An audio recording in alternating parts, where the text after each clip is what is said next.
Hi students, welcome to plus 2 English class. Today we are giving an introduction to our subject plus 2 English. So നമുക്ക് ഈ വർഷം പഠിക്കുന്ന plus ടുവിൽ പഠിക്കുന്ന English സബ്ജക്റ്റിൽ എല്ലാ ചാപ്റ്റേഴ്സിനും ഒരു ചെറിയ ഇൻട്രൊഡക്ഷൻ നമുക്ക് നൽകാം. So this is our first video. Okay, so what are the chapters? Mainly 5 units ആണ് നമുക്കുള്ളത്, പഠിക്കാനുള്ളത്. നമുക്കുള്ളൊരു സിമ്പിളായിട്ട് നമുക്ക് എന്തൊക്കെയാണ് പഠിക്കാനുള്ളത് എന്ന് നമുക്കിവിടെ പറയാം. ഫസ്റ്റ് യൂണിറ്റിൽ നമുക്ക് 4 ചാപ്റ്റേഴ്സ് വരുന്നുണ്ട്. അപ്പം മെയിനായിട്ട് നമുക്ക് ഒരു ചെയ്യാനുള്ളത് എന്താണെന്ന് വെച്ചാൽ എല്ലാ ചാപ്റ്റേഴ്സിലും ഓതേഴ്സിൻ്റെ പേര് നമ്മൾ നിർബന്ധമായി പഠിച്ചിരിക്കണം. അതിൽ മെയിനായിട്ട് പോയംസ് ആയാലും സ്പീച്ചുകൾ, ഇൻ്റർവ്യൂ, ഇതെല്ലാം നമ്മൾ ആരെക്കുറിച്ചാണ് ഇൻ്റർവ്യൂ ചെയ്യുന്നത്, അതേപോലെ സ്പീച്ച്, അത് ആരാണ് സ്പീച്ച്, അപ്പോൾ ഇതിലെ ഓതേഴ്സ്, ഈ ചാപ്റ്ററിലെ ഓതേഴ്സ് ആരൊക്കെയാണ്, സ്റ്റോറിയുടെ ഓതേഴ്സ് ആരാണ്, ഇതെല്ലാം നമ്മൾ പഠിച്ചിരിക്കണം. അപ്പോൾ നമുക്കൊരു മാർക്ക് സ്കോർ ചെയ്യാനുള്ളൊരു പോയിൻ്റാണിത്. ഓതേഴ്സിനെ കുറിച്ച് നമ്മൾ പഠിക്കണം. അപ്പോൾ ഫസ്റ്റ് യൂണിറ്റിൽ നമ്മൾ മെയിനായിട്ട് വിമൻ എംപവർമെൻറ്റ് ആണ് ഇമ്പോർട്ടൻസ് കൊടുക്കുന്നത്. അപ്പോൾ സ്ത്രീകളെ കുറിച്ചിട്ടുള്ള ഒരു ഇതാണ്. 3 L's ഓഫ് എംപവർമെൻറ്റ്, ഒരു സ്പീച്ചാണ്, പിന്നെ എനി വുമൺ ഒരു പോയമാണ്, മാച്ച് ബോക്സ് ഒരു സ്റ്റോറിയാണ്, ദെൻ ഹൊരഗല്ലു അതൊരു ലൈഫ് സ്റ്റോറി, ഒരു ആർട്ടിക്കിൾ, ലൈഫ് സ്റ്റോറിയുടെ ഒരു ഭാഗം. അതുപോലെ ഇതൊക്കെ ഫസ്റ്റ് യൂണിറ്റിൽ ഇമ്പോർട്ടൻസ് കൊടുത്തിരിക്കുന്നത് വിമൻ ആണ്. ഇനി സെക്കൻഡ് യൂണിറ്റിൽ മെൻറ്റിംഗ് വാൾ ഒരു പോയമാണ്, അമിഗോ ബ്രദേഴ്സ്, അപ്പോൾ ഫ്രണ്ട്ഷിപ്പിനും ഒക്കെ ഇമ്പോർട്ടൻസ് കൊടുത്തിട്ടുള്ള ഒരു പോയം, ഒരു ചാപ്റ്റർ, ഒരു യൂണിറ്റാണിത്. ദ അവർ ഓഫ് ട്രൂത്ത് അതൊരു 1 act പ്ലേ ആണ്, നാടകം. അതേപോലെ തന്നെ നെക്സ്റ്റ് പറയുന്നത് ചലഞ്ചസ് ഓഫ് ലൈഫ്. അതിൽ നമ്മൾ നമ്മുടെ എന്താ പറയുക, ജീവിതത്തിൽ വെല്ലുവിളികൾ നേടിയിട്ടുള്ള, അത് എങ്ങനെയാണ് അവർ ലൈഫിൽ ഒരുപാട് പേരെ സഹായിച്ചിട്ടുള്ളത്. അതിൽ 3 വീൽഡ് റെവല്യൂഷൻ ഒരു ഇൻ്റർവ്യൂ ആണ്. ദെൻ ദീദി എന്ന് പറയുന്നതൊരു ലൈഫ് റൈറ്റിംഗ്. അതേപോലെ രണ്ടുപേരും ഫേമസ് ആയിട്ടുള്ള രണ്ടുപേരെ കുറിച്ച്. പിന്നെ സ്റ്റാമർ ഒരു poem. When sapling is planted ഒരു സ്പീച്ചാണ്, വങ്കാരി മാതായി. റൈസ് ഒരു പോയമാണ്. അതിൽ നമ്മൾ നമ്മുടെ പ്രകൃതിനെ കുറിച്ചിട്ടാണ് ആ പറയുന്ന സാപ്ലിംഗ് ഈസ് പ്ലാന്റഡും അതേപോലെ തന്നെ റൈസ് എന്ന് പറയുന്ന പോയം. പിന്നെ ഡേഞ്ചേഴ്സ് ഓഫ് ഡ്രഗ് അബ്യൂസ് അതൊരു എസ്സേ ആണ്. പിന്നെ വരുന്നത് പോസ്റ്റ് ഏർലി ഫോർ ക്രിസ്മസ് എന്ന് പറയുന്ന ഒരു 1 act പ്ലേ ഉണ്ട്, നാടകം.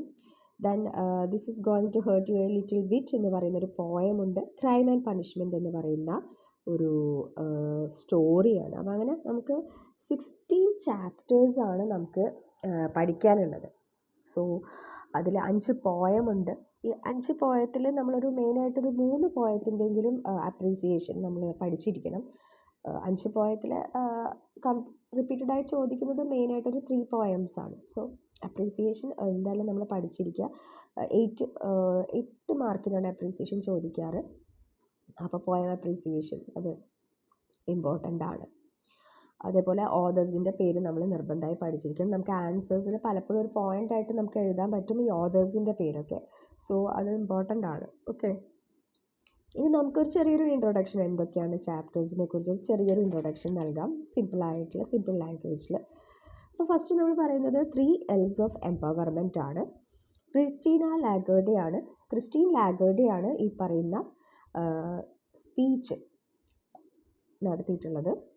നമുക്കറിയാം വിമൻ എംപവർമെൻ്റ് ആണ് ഇവിടെ ഇമ്പോർട്ടൻസ്. അപ്പോൾ നമുക്ക് ഈ ഏത് 16 ചാപ്റ്റേഴ്സിൻ്റെയും ഓതേഴ്സിൻ്റെ പേര് പഠിക്കാം. ദെൻ കണ്ടൻറ്റ് അല്ലെങ്കിൽ തീം, എന്താണ് ആ പറയുന്ന ചാപ്റ്ററിലെ തീം എന്താണ് എന്നുകൂടി നമ്മൾ മനസ്സിലാക്കി വെക്കുക. കീവേഡ്സ് എന്തൊക്കെയാണ്, പ്രധാനപ്പെട്ട ചില കാര്യങ്ങളുണ്ടായിരിക്കും, കീവേഡ്സ് എന്തൊക്കെയാണ് എന്നുകൂടി മനസ്സിലാക്കി വെച്ചാൽ തന്നെ നമുക്ക് കുറേയൊക്കെ മാർക്ക് സ്കോർ ചെയ്യാൻ പറ്റും. സോ ഒരിക്കലും ഒരു ബൈ ഹാർട്ട് പഠിക്കേണ്ട ഒരു സബ്ജക്റ്റ് അല്ല ഇംഗ്ലീഷ്. നമുക്ക് മീനിങ് മനസ്സിലാക്കി കഴിഞ്ഞ് ഓൺ വേർഡ്സിൽ എഴുതേണ്ടതാണ് മെയിനായിട്ട് വരുന്നത്. അപ്പോൾ നമുക്കിത് ട്രൈ ചെയ്താൽ തന്നെ നമുക്ക് സാധിക്കും. 3 L's ഓഫ് എംപവർമെൻറ്റ് എന്ന് പറയുന്നത് വിമൻ എംപവർമെൻറ്റിനാണ്. 3 L's എന്നിവിടെ ഉദ്ദേശിക്കുന്നത് എന്താണ്? Learn, labour and leadership. അപ്പോൾ ലേഡീസിനെ നമുക്ക് എങ്ങനെ എംപവർമെൻറ്റ് ചെയ്യാം എന്നതാണ് ഇവിടെ പറയുന്നത്. അപ്പോൾ 3 L's ഓഫ് എംപവർമെൻ്റ് ആണ്. ഫസ്റ്റ് ചാപ്റ്ററായിട്ട് വരുന്നത്. അപ്പം നമുക്ക് സ്ത്രീകളെ എങ്ങനെ ഇതിലൊരു സേയിങ്സ് എപ്പോഴും പറയുന്നത്, if you educate a boy you train a man, if you educate a girl you train a village. So women empowerment ആണ് ഇവിടെ ഇമ്പോർട്ടൻസ് കൊടുത്തിട്ടുള്ളത്. ഓക്കെ, നെക്സ്റ്റ് എനി വുമൺ ആണ്. എനി വുമൺ എന്ന് പറയുന്നത് ഒരു പോയം, കാതറിൻ ടൈനാൻ എഴുതിയിട്ടുള്ള ഒരു പോയമാണ്. സോ ഇവിടെ women is compared to a house. So importance of women in A family, ഒരു കുടുംബത്തിലെ വിമനിൻ്റെ സ്ത്രീകൾക്കുള്ള ഒരു ഇമ്പോർട്ടൻസ് ആണ് ഇവിടെ പറയുന്നത്. അതേപോലെ തന്നെ അത് സ്ത്രീയെ ഒരു വീടായിട്ട് തന്നെ ഉപമിക്കുകയാണ്. വീടിൻ്റെ പില്ലേഴ്സ് എന്ന് പറയുന്നത് അത് ഞാനാണ് എന്ന് പറയും, ലേഡി പറയുന്നത്. So I am the pillars, ആ പില്ലേഴ്സ് ഞാനാണ്. വീടിൻ്റെ റൂഫ് ടു ബോട്ടം ഞാനാണ്. വീട്ടിലെ ചുമരുകൾ ഞാനാണ്, ഡോറ് ഞാനാണ് എന്ന് പറഞ്ഞിട്ട് വീടിനെ ഫുള്ളായിട്ട് പറയുന്നതാണ് ഈ പോയം.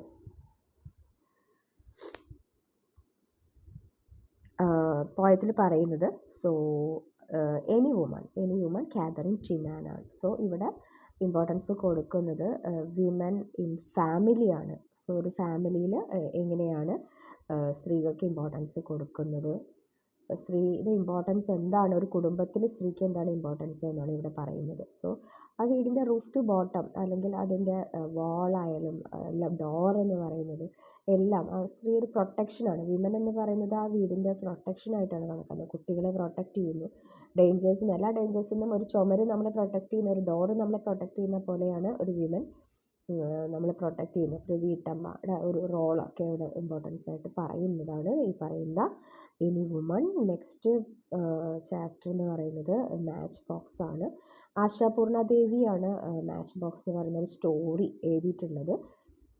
ഇവിടെ നോമിത എന്ന് പറയുന്ന ഒരു ക്യാരക്ടർ, അതേപോലെ അജിത്ത് എന്ന് പറയുന്ന ഒരു ക്യാരക്ടർ, ഈ രണ്ട് ക്യാരക്ടറും ഹസ്ബൻഡ് ആൻഡ് വൈഫ്, ഇവരുടെ ഒരു ചെറിയൊരു സ്റ്റോറിയാണ് ഇവിടെ പറയുന്നത്. സോ ഇതും ഒരു വിമൻ ഒരു ഹസ്ബൻഡ് ഇൻലോസിൻ്റെ വൈഫാണ്. അത് മീൻസ് വീട്ടിൽ അനുഭവിക്കുന്ന ചില പ്രശ്നങ്ങൾ. അപ്പോൾ ഒരു സാധാരണ ഫാമിലിയിൽ നിന്ന് വന്നിട്ടുള്ള ഒരു വില്ലേജ് ഗേൾ ആയിട്ടുള്ള നോമിത റിച്ച് ഫാമിലിക്ക് കല്യാണം കഴിച്ചു കൊടുത്തു. But she has to face a lot of problem. അവിടെ ഹസ്ബൻഡ് അവളെ മിസ്ബിഹേവ് ചെയ്യുന്നു. സോ അവൾക്ക് വരുന്ന ലെറ്റർ ആര് വായിക്കുന്നു, ഹസ്ബൻഡ് കൊടുക്കുന്നില്ല, വൈഫിന് കൊടുക്കാതിരിക്കുന്നു. അങ്ങനെ സ്ത്രീകൾ അനുഭവിക്കുന്ന കുടുംബത്തിൽ അനുഭവിക്കുന്ന പ്രശ്നങ്ങൾ, എഡ്യൂക്കേഷൻ ഇല്ലാത്തത് കാരണം സ്ത്രീകൾക്ക് അനുഭവിക്കേണ്ടി വരുന്ന പ്രശ്നങ്ങളാണ് ഈ മാച്ച് ബോക്സിൽ പറയുന്നത്. സോ പലപ്പോഴും സ്ത്രീകൾ പല പ്രശ്നങ്ങളും സഫർ ചെയ്തിട്ട് ജീവിക്കുന്നു എന്നാണ് ഉദ്ദേശിക്കുന്നത്. So that is match box. Next ഹൊറഗല്ലു വളരെ വണ്ടർഫുൾ ആയിട്ടുള്ള ഒരു ലൈഫ് സ്റ്റോറിയാണ്, ഒരു ജീവിതകഥ.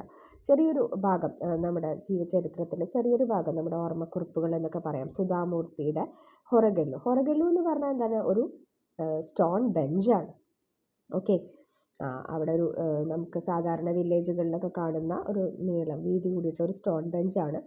അവിടെ പലപ്പോഴും ആൾക്കാർ വിശ്രമത്തിന് വേണ്ടിയിട്ട് ഇരിക്കും. അപ്പോൾ അതിൽ സുധാമൂർത്തിയുടെ ഗ്രാൻഡ് ഫാദറിനെ ഓർമ്മിക്കുന്നു. അതേപോലെ തന്നെ വേറെ ഒരു ഓഫീസിൽ വർക്ക് ചെയ്യുന്ന, കൂടെ സ്റ്റാഫായിട്ട് വർക്ക് ചെയ്തിരുന്ന രത്ന എന്ന് പറയുന്ന കൊളീഗിനെ ഓർമ്മിക്കുകയാണ്. സോ ഇവരെല്ലാം ഹൊറഗല്ലു പോലെയായിരുന്നു. അവർ മറ്റുള്ളവരുടെ പ്രശ്നങ്ങളെല്ലാം കേട്ട് അവർക്ക് ഒരുപാട് സാന്ത്വനം നൽകുന്ന വ്യക്തികളായിരുന്നു. സോ ഇതാണ് ഹൊറഗല്ലു. നെക്സ്റ്റ് യൂണിറ്റിൽ വരുന്നതാണ് മെൻഡിങ് വാൾ. സോ മെൻഡിങ് വാൾ എന്ന് പറയുന്നത് എഴുതിയത് റോബർട്ട് ഫ്രോസ്റ്റ് ആണ്. സോ റോബർട്ട് ഫ്രോസ്റ്റിൻ്റെ ഒരു മെയിൻ ആയിട്ടുള്ള ഒരു പോയമാണ് മെൻഡിങ് വാൾ എന്ന് പറയുന്നത്. മെൻഡിങ് വാളിൻ്റെ ഒരു സെൻട്രൽ ഐഡിയ എന്ന് പറയുന്നത് നമ്മുടെ വാൾ അല്ലെങ്കിൽ nature does not like separation. പ്രകൃതിക്ക് തന്നെ സെപ്പറേഷൻ ഇഷ്ടമല്ല. നമ്മളൊരു മതിലെന്ന് പറയുന്നത് ഒരു സെപ്പറേഷനാണ്. സോ അത് വേണ്ട എന്ന് പ്രകൃതി തന്നെ പറയുന്നു. ദെൻ അതിനെ നമ്മൾ ഡിസ്ട്രോയ് ചെയ്യാൻ വേണ്ടിയിട്ട് പ്രകൃതി തന്നെ ശ്രമിക്കും. കാലക്രമേണ അത് നശിച്ചു പോകുന്നു, മതിലുകളൊക്കെ പൊളിഞ്ഞു പോകുന്നു. സോ ഇവിടെ ഒരു റിലേഷൻഷിപ്പിനെ കുറിച്ചാണ് പറയുന്നത്. സോ പക്ഷേ പിന്നീട് പറയുന്നുണ്ട് ഫോർ ഗുഡ് റിലേഷൻഷിപ്പ് അവിടെ എന്താവശ്യമുണ്ട്, ദർ ഇസ് നീഡ് ഓഫ് ഒരു വാൾ അല്ലെങ്കിൽ ഒരു ഫെൻസസ് അത്യാവശ്യമാണ്. ഇതിലൊരു മെയിൻ ആയിട്ടുള്ളൊരു സ്ലോഗൻ എന്ന് പറയുന്നത് good fences make good relations അല്ലെങ്കിൽ ഗുഡ് നൈബേഴ്സ് എന്നാണ്. നല്ല റിലേഷൻഷിപ്പ് ഉണ്ടെങ്കിൽ നമുക്ക് നല്ല നൈബേഴ്സിനെ സൃഷ്ടിക്കാം എന്നാണ് കവി പറയുന്നത്. സോ അവിടെ മതിലുകൾ ആവശ്യമുണ്ട് എന്ന് തന്നെയാണ് ലാസ്റ്റ് കവി പറയുന്നത്. അതായത് ഒരു റിലേഷൻഷിപ്പാണ്, നമുക്കൊരു ബൗണ്ടറി വേണം റിലേഷൻഷിപ്പിൽ. എന്തായാലും ഒരു ചെറിയ ഒരു ലിമിറ്റ്സ് നമുക്ക് എപ്പോഴും വേണം. എത്ര നല്ല റിലേഷൻഷിപ്പ് ആയാലും അതിനൊരു ലിമിറ്റ്സ് വേണം എന്നാണ് ഇവിടെ ഉദ്ദേശിച്ചിട്ടുള്ളത്. That is meant in war. Next Amigo Brothers, written by Piri Thomas. And ഇതെന്ന് പറയുന്നതും വളരെ നല്ലൊരു സ്റ്റോറിയാണ്. അവിടെ ഫ്രണ്ട്ഷിപ്പിൻ്റെ ഇമ്പോർട്ടൻസ് കൊടുക്കുന്നു. ഫ്രണ്ട്ഷിപ്പ് ഒരു ബ്രദർഹുഡ് വരെ എത്തുന്ന ഒരു ഫ്രണ്ട്ഷിപ്പായിരുന്നു. 2 17 years old children, Antonio Cruz and Felix Vargas. ഇവർ രണ്ടുപേരും നല്ല ഒരു എന്താ പറയുന്നു ബോക്സിംഗ് ചാമ്പ്യൻസ് ആയിരുന്നു. സോ ഇവർ പരസ്പരം കോമ്പീറ്റ് ചെയ്യേണ്ട ഒരു അവസ്ഥ, വളരെയധികം നല്ല ഫ്രണ്ട്സ് ആയിരുന്നു, പിന്നീട് അവർക്ക് പരസ്പരം കോമ്പീറ്റ് ചെയ്യേണ്ട ഒരു അവസ്ഥ വന്നു. അവർ ആ സിറ്റുവേഷൻ എങ്ങനെ ഫേസ് ചെയ്തു എന്നതാണ് ഈ പറയുന്ന. അവരുടെ ആ ഫ്രണ്ട്ഷിപ്പ് ഉണ്ടായിട്ട് പോലും അവർക്ക് അത് വളരെയധികം അവർക്ക് മെൻ്റലി ഹരാസ്മെൻ്റ് ആയിരുന്നു. അവരുടെ സ്വന്തം സുഹൃത്തിനോട് ഫൈറ്റ് ചെയ്യേണ്ടി വരിക, സുഹൃത്തിനെ വേദനിപ്പിക്കുക എന്ന് പറയുന്നത് അവർക്ക് സഹിക്കാൻ പറ്റാത്തൊരു കാര്യമായിരുന്നു. സോ അത് അവരെങ്ങനെ ഫേസ് ചെയ്തു എന്നതാണ് ഈ പറയുന്ന amigo brothers. Next chapter the hour of truth എന്ന് പറയുന്നത് ഒരു 1 act പ്ലേ, ഒരു ഡ്രാമയാണ്. സോ ഇവിടെ പ്രധാനപ്പെട്ട ക്യാരക്ടേഴ്സ് എന്ന് പറയുന്നത് റോബർട്ട് ബാൾവിൻ എന്ന് പറയുന്ന അദ്ദേഹം വളരെ സത്യസന്ധനായിട്ടുള്ളൊരു വ്യക്തിയായിരുന്നു. അദ്ദേഹത്തിൻ്റെ വൈഫ്, അദ്ദേഹത്തിൻ്റെ മകൾ, ഇവരാണ് ഇതിലെ മെയിനായിട്ടുള്ള ക്യാരക്ടേഴ്സ് വരുന്നത്. സോ ഈ പറയുന്ന ജോൺ എന്ന് പറയുന്ന ആള്, റോബർട്ട് ബാൾവിൻ, അദ്ദേഹം ഒരു ബാങ്കിലെ ഗവർണറായിട്ട് വർക്ക് ചെയ്തിട്ടുണ്ടായിരുന്നു. അതിൻ്റെ ഓണർ എന്ന് പറയുന്നത് ജോൺ ഗ്രേഷം ആയിരുന്നു. സോ ജോൺ ഗ്രാഷം എന്ന് പറയുന്ന വ്യക്തി ചില മിസ്അപ്രോപ്രിയേഷൻസ് നടത്തി, അദ്ദേഹത്തിൻ്റെ ബാങ്കിൽ ചില മിസ്അപ്രോപ്രിയേഷൻ നടത്തി, അദ്ദേഹത്തിന് ജയിലിൽ പോകേണ്ടി വന്നു.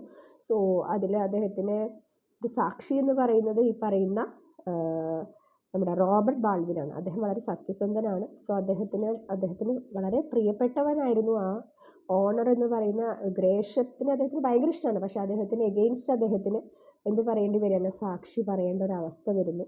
സോ അതും അദ്ദേഹത്തിന് ആ പറയുന്ന ഫ്രണ്ട് $1 crore ഓഫർ ചെയ്യുന്നുണ്ട് സാക്ഷി പറയാതിരിക്കാൻ. പക്ഷേ അദ്ദേഹത്തിന് അത് സാധിക്കുന്നില്ല. അപ്പോൾ അദ്ദേഹത്തിൻ്റെ സത്യസന്ധത തെളിയിക്കുന്ന ഒരു കഥയാണ്, ഈ പറയുന്ന ഒരു ഡ്രാമയായിരുന്നു ഈ പറയുന്ന അവർ ഓഫ് ട്രൂത്ത്. സോ നമുക്ക് എല്ലാം ഒന്ന് ജസ്റ്റ് റീഡ് ചെയ്യണം. കാരണം എന്നാൽ മാത്രമേ നമുക്ക് പലപ്പോഴും ക്വസ്റ്റ്യൻ കണ്ടു കഴിഞ്ഞാൽ മനസ്സിലാവണം ഏത് ചാപ്റ്റർ ആണെന്ന് അറിയണം. സോ ജസ്റ്റ് റീഡിങ് ഇമ്പോർട്ടൻ്റ് ആണ്. നെക്സ്റ്റ് ദ 3-wheeled revolution, മുച്ചക്ര വിപ്ലവം എന്ന് പറയാം. 3 ചക്രം, അതായത് നമ്മുടെ റിക്ഷ ഡ്രൈവേഴ്സിനെ സഹായിക്കുകയാണ്. ബീഹാറിലെ റിക്ഷ ഡ്രൈവേഴ്സിനെ സഹായിക്കുന്ന ഒരു ചെറുപ്പക്കാരൻ, അദ്ദേഹം ഇർഫാൻ അലാം എന്ന് പറയുന്ന അദ്ദേഹം സമ്മാൻ ഫൗണ്ടേഷൻ, അദ്ദേഹത്തിൻ്റെ ഫൗണ്ടേഷനാണ് സമ്മാൻ ഫൗണ്ടേഷൻ. അദ്ദേഹം ഈ സമ്മാൻ ഫൗണ്ടേഷനിലൂടെ സമൂഹത്തിലെ ഏറ്റവും താഴ്ന്ന ഇൻകം കുറഞ്ഞ ആൾക്കാരെ സഹായിക്കുകയാണ് അദ്ദേഹം ചെയ്തിട്ടുള്ളത്. അദ്ദേഹം അവർക്ക് വേണ്ടി ഒരുപാട് കാര്യങ്ങൾ ചെയ്തു. അവരുടെ ബിസിനസ് ഇൻക്രീസ് ചെയ്യാൻ വേണ്ടി അവർക്ക് ഒരുപാട് കാര്യങ്ങൾ ചെയ്തു. അതാണ് സമ്മാൻ ഫൗണ്ടേഷൻ. അതേപോലെ മറ്റൊരു ചാപ്റ്റർ എന്ന് പറയുന്നത് ദീദി എന്ന് പറയുന്ന ചാപ്റ്ററും ഇതേപോലൊരു പെൺകുട്ടി, അദ്ദേഹത്തിന് അത്രയും അവർക്ക് എന്തായിരുന്നു, ഷാഹിൻ മിസ്ട്രി എന്ന് പറയുന്നൊരു പെൺകുട്ടി ആകാൻഷ ഫൗണ്ടേഷൻ തുടങ്ങി. അവർ നമ്മുടെ ഇന്ത്യയിലെ മുംബൈയിലെ ചേരികളിലുള്ള കുട്ടികൾ അവർക്ക് എഡ്യൂക്കേഷൻ നൽകാൻ വേണ്ടിയിട്ട് അവർ ഒരുപാട് കാര്യങ്ങൾ ചെയ്തു. ഒരു സോഷ്യൽ വർക്കറാണ് ദീദി എന്ന് പറയുന്ന ഈ ക്യാരക്ടർ. സോ ആകാൻഷ ഫൗണ്ടേഷനിലെ ഷാഹിൻ മിസ്ട്രിയുടെ ഒരു ലൈഫ് സ്റ്റോറിയാണ് പറയുന്നത്. സോ അവർ നമ്മുടെ ഇന്ത്യയിൽ വന്ന് അവരുടെ സുഖഭോഗങ്ങളൊക്കെ ഉപേക്ഷിച്ചിട്ട് അവർ ഇന്ത്യയിൽ വന്ന് നമ്മുടെ ഇന്ത്യയിലെ കുട്ടികളെ പഠിപ്പിക്കാൻ വേണ്ടി അവർ ഒരുപാട് ശ്രമിക്കുന്നു. സോ അതാണ് ഈ പറയുന്ന ദീദി എന്ന് പറയുന്ന ചാപ്റ്ററിൽ പറയുന്നത്. നെക്സ്റ്റ് സ്റ്റാമർ എന്ന് പറഞ്ഞു കഴിഞ്ഞാൽ വിക്ക് എന്ന് പറയില്ലേ, അതാണ് സ്റ്റാമറോട് ഉദ്ദേശിക്കുന്നത്. സച്ചിദാനന്ദനാണ് ഈ പറയുന്ന സ്റ്റാമർ എന്ന് പറയുന്ന പോയം എഴുതിയത്. സോ പോയറ്റിൻ്റെ അഭിപ്രായത്തിൽ ഇറ്റ്സ് നോട്ട് എ ഹാൻഡിക്യാപ്പ്. നമ്മൾ സ്റ്റാമർ എന്ന് പറയുമ്പോൾ ഒരു വിക്ക് എന്ന് പറയുമ്പോൾ അതൊരു വൈകല്യമായിട്ടാണ് കണക്കാക്കുക. പക്ഷെ അതൊരു ഹാൻഡിക്യാപ്പ് അല്ലെങ്കിൽ ഒരു വൈകല്യമല്ല. It's a mode of speech എന്നാണ് നമ്മുടെ ഓതർ പറയുന്നത്. So it's silence that falls between the words and meaning. So വാക്കുകൾക്കിടയിൽ ഒരു സൈലൻസിനെയാണ് നമുക്ക് സ്റ്റാമർ എന്ന് പറയുന്നത്. സോ അദ്ദേഹം പറയുന്ന ദൈവം പോലും ചിലപ്പോൾ മനുഷ്യനെ സൃഷ്ടിക്കുമ്പോൾ വിക്കിയിട്ടുണ്ടാവും. അല്ലെങ്കിൽ സ്റ്റാമേർഡ് ആയിട്ടുണ്ടാവും എന്നൊക്കെ അദ്ദേഹം പറയുന്നു. സോ ഒരു ഡിഫറെൻറ്റ് പേഴ്സ്പെക്റ്റീവാണ്. നമ്മൾ സ്റ്റാമർ എന്ന് പറയുന്ന നമ്മുടെ ആ ഒരു അവസ്ഥയെ അദ്ദേഹം മറ്റൊരു രീതിയിൽ കാണുന്നതാണ് ഈ പറയുന്ന കവിത. Next, when a sapling is planted, that was written by ഒരു സ്പീച്ചാണ്. So when a sapling is planted എന്ന് പറയുന്നൊരു സ്പീച്ചാണ്. വങ്കാരി മാതായി അവർ നോബൽ പ്രൈസ് റിസീവ് ചെയ്യുമ്പോൾ നടത്തിയിട്ടുള്ളൊരു സ്പീച്ചാണ്. So she is the first African woman to receive Nobel prize. ആദ്യത്തെ ആഫ്രിക്കൻ വുമൺ ആണ് നോബൽ പ്രൈസ് കിട്ടിയത്. അവരുടെ ഒരു സ്പീച്ചാണ് ഈ പറയുന്ന ഈ ഒരു ചാപ്റ്ററിൽ പറയുന്നത്. അവർ ഗ്രീൻ ബെൽറ്റ് മൂവ്മെൻറ്റ് അത് അവരുടേതാണ്. അവർ നമ്മൾ മരങ്ങൾ സംരക്ഷിക്കാനും പ്രകൃതിയെ സംരക്ഷിക്കാനും വേണ്ടി അവർ ഒരുപാട് കാര്യങ്ങൾ ചെയ്തിട്ടുണ്ട്. സോ അതാണ് ഈ സ്പീച്ചിൽ. അതിന് എങ്ങനെ നമ്മൾ എന്തുകൊണ്ട് പ്രൊട്ടക്റ്റ് ചെയ്യണം, മരങ്ങളെ നമ്മൾ എന്തുകൊണ്ട് പ്രൊട്ടക്റ്റ് ചെയ്യണം എന്നാണ് അവരിതിൽ പറയുന്നത്. നെക്സ്റ്റ്, റൈസ് എന്ന് പറഞ്ഞ വളരെ രസകരമായിട്ടുള്ള നല്ലൊരു പോയമാണ്.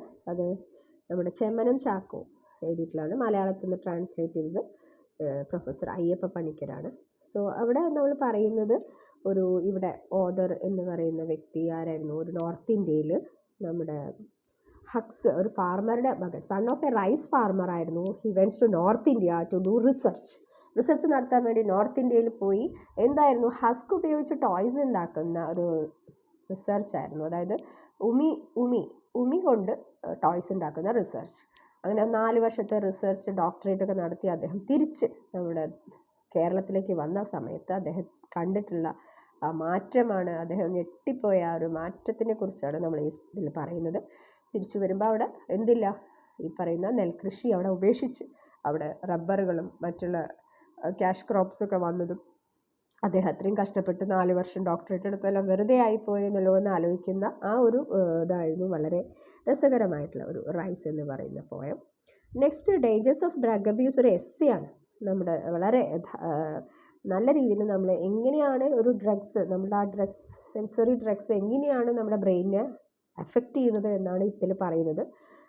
ഡോക്ടർ ഹാർഡിൻ വി ജോൺസ് വളരെ ക്ലിയർ ആയിട്ട് ഈ പറയുന്ന നമ്മുടെ ഡ്രഗ്സ് എങ്ങനെ നമ്മുടെ ബ്രെയിനിനെ എഫക്റ്റ് ചെയ്യുന്നു, അതിൻ്റെ ഡേഞ്ചേഴ്സ് എന്തൊക്കെയാണെന്നാണ്, ഹ്യൂമൻ ബോഡിയിൽ അതിൻ്റെ ഇമ്പാക്റ്റ് എന്താണ്, നമ്മുടെ ബ്രെയിനിൻ്റെ എങ്ങനെയൊക്കെ ഏതൊക്കെ ഭാഗങ്ങളെ ഇത് എഫക്റ്റ് ചെയ്യുന്നു, എങ്ങനെ എഫക്റ്റ് ചെയ്യുന്നു എന്നൊക്കെ വളരെ ഡീറ്റെയിൽ ആയിട്ട് പറയുന്നതാണ് ഈ പറയുന്ന ഡേഞ്ചേഴ്സ് ഓഫ് ഡ്രഗ് അബ്യൂസ്.